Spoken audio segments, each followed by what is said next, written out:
not going to be frying 12 hours out. So, yeah, you have to go to that chart, they'll tell you. The blower oil every 1,000 hours.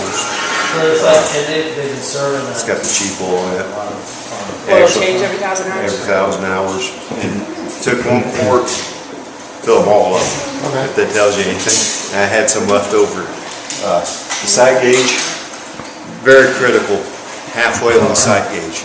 If you go full, it'll overheat, it'll run hot, and the blower will die. If you run low, same thing. It's all about heat.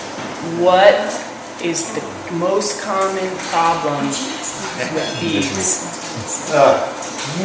Over-greasing? Over-oiling? Yes. That and speed. If you're under speed, they run. Which the control guy is supposed to set the low side at 37 hertz. 37. And you should take it lower than that. So that's usually if you're under power, they run hot. If you're oversteering, they run hot. So that's kind of set.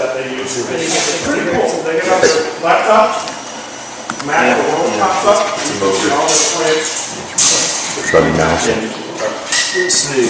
And then the next thing is the filter, which hangs on the outside of the wall. But you actually have a water gauge for the filter. When that hits 13 pounds, it should be changed. Okay. And once again, if it goes beyond that, you're restricting airflow, which cools the blower, so it'll overheat. It overheats, swells, and ugly things happen. So it's basically almost your maintenance plan right there. You know, keep the filters flowing. And the oil changed and greased. Belts. And belts. And it's a single belt. And you should it should be checked that it has a braking period, 20 hours, 50 hours, 70, and then I take like 500.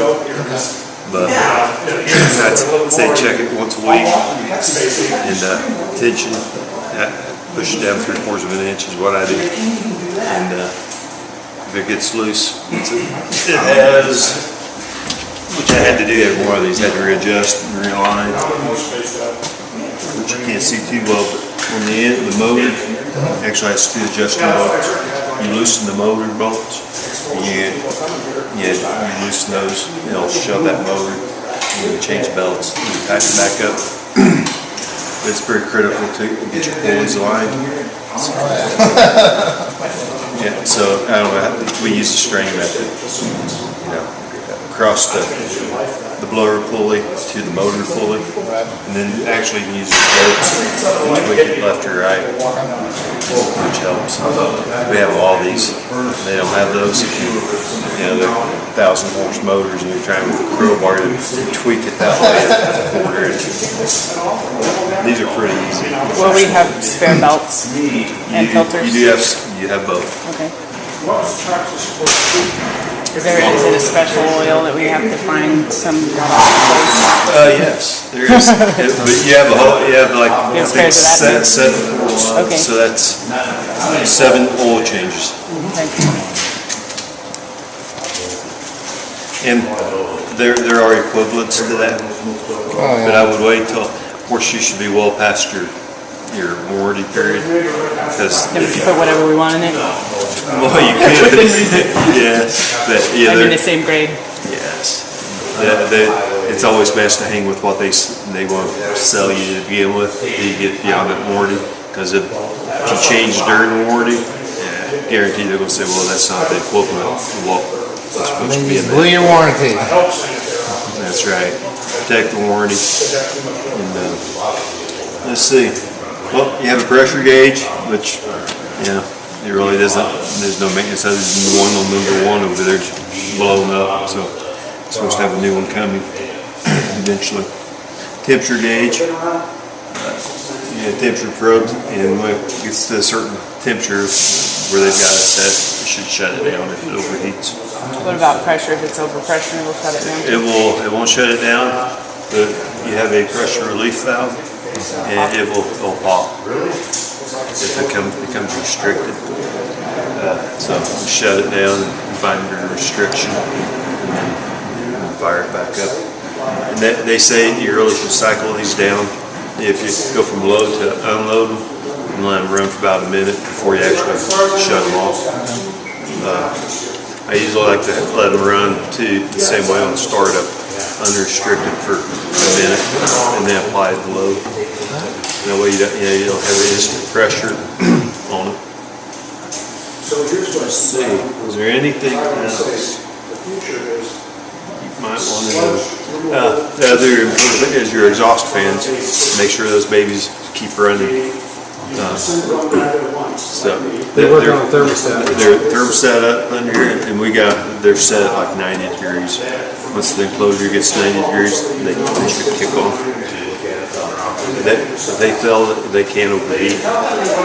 The blower at the air at the outlet is like 225 degrees. So you definitely have some heat building, plus the motor heat. But basically, that's all I've got. Normal operating temperature? Yeah.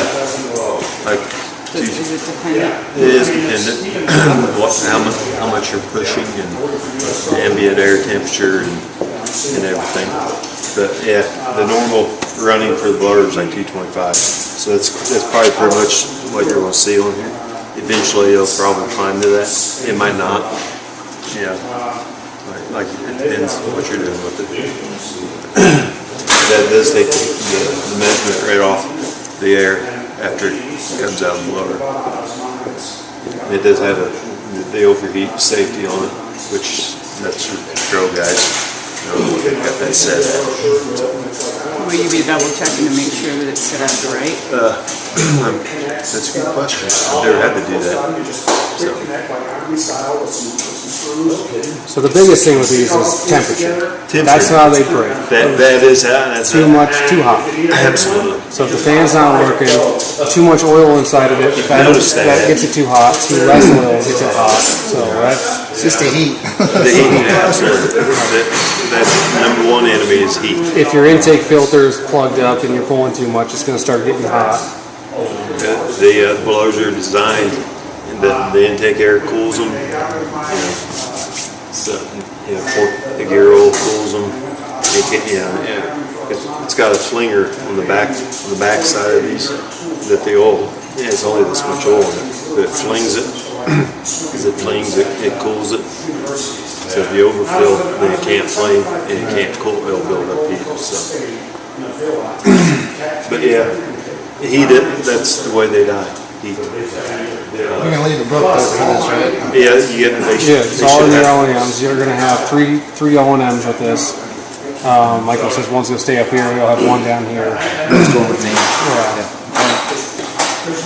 Yeah, they typically don't die any other way, but through heat. Obviously, if you lose pressure, one of them stops pushing pressure on it. It's probably a belt. It's about the only reason. The belt is either stretched and slipping or snapped. Sounds like an old makeup syrup system. They used to do a chemical company in Missouri, and the makeup syrup systems were the same way. There was only like a 5-degree difference you could have it on before they went down completely, and there was always heat. Always heat. Always heat. Keep them cool. Or up forever. Maybe. Don't quote me on that. Don't hold me to that, because I'm not going to buy you. Oh, I got it on video. It's recorded. Must be this high altitude. Yeah. So, any other questions? So you got They are simple. 4 blowers here. 3 will be running at all times. Well, usually. I mean, you got decant and all this, and the one will turn on and off, but there's 3 dedicated blowers here, and you have 1 spare. And you can change, basically, one of these blowers can go to any one of those basins through the valves that are in the front. Which leads to the one thing I didn't mention, which that they have to be ran at least an hour per week. Yeah, that shouldn't be a problem. It shouldn't be, but you should never have one shut down longer than that. When you run it for that hour, blow the other enemy, it dries out the blower, keeps rust from building in there. Okay. So it's an hour a week to dry them up. So then we'll probably be coming in like every week alternating. We'll find that out tomorrow. I think he can rotate it. It'll alternate itself. Because they will turn on. Something and off. to look at while They you're won't run 24/7. probably weekly, like a weekly maintenance kind of thing, is check your blower, look for oils, make sure, it's not leaking oil, check the level, shut down. Of course, your filter gauges while it's running, but the sight gauges on the blowers, it's got to be sitting, at rest. And basically, you check for oil puddles under it. You don't have a whole lot of oil to lose. No. I imagine those weren't really cheap either, right? Probably not too cheap. I don't even know what those run. So these things, they're going to run in auto though. Okay. There shouldn't be any turning on. Cool. So you have to time your inspections while they're not running, I suppose. Unless you More shut them all PMs that I down. get it set up. Oh boy. Yeah, exactly. Well, and we'll be looking at them every week when we're here. We'll probably have a sheet for each, Yeah, I'm gonna check, have check, a book that I'll leave in here itself. And they do have special grease they want you to grease the blowers with. Do we So have I'll any leave that, grease? right? We need to get that. Sorry. Which is kind of odd, they didn't send any grease. Digest all this stuff. They can't. Yeah, they'll run all the time. It's in the OEM on that chart, it tells you what type. Well, basically, It's a synthetic aircraft grease, I'm sure, some type.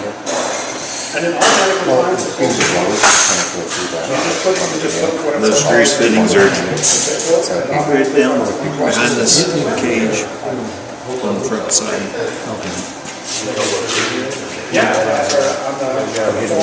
See down there, but they were down there. Just the two.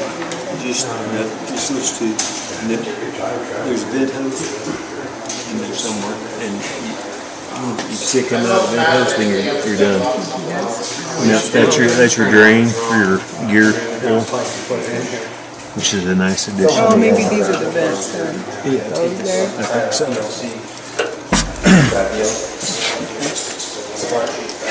Then you can actually kind of see where all this stuff goes to.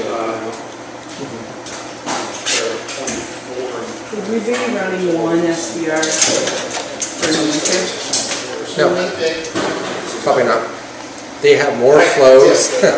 They have more flows now than what was predicted. So they're We're done. Awesome. All right. their capacity is actually their flow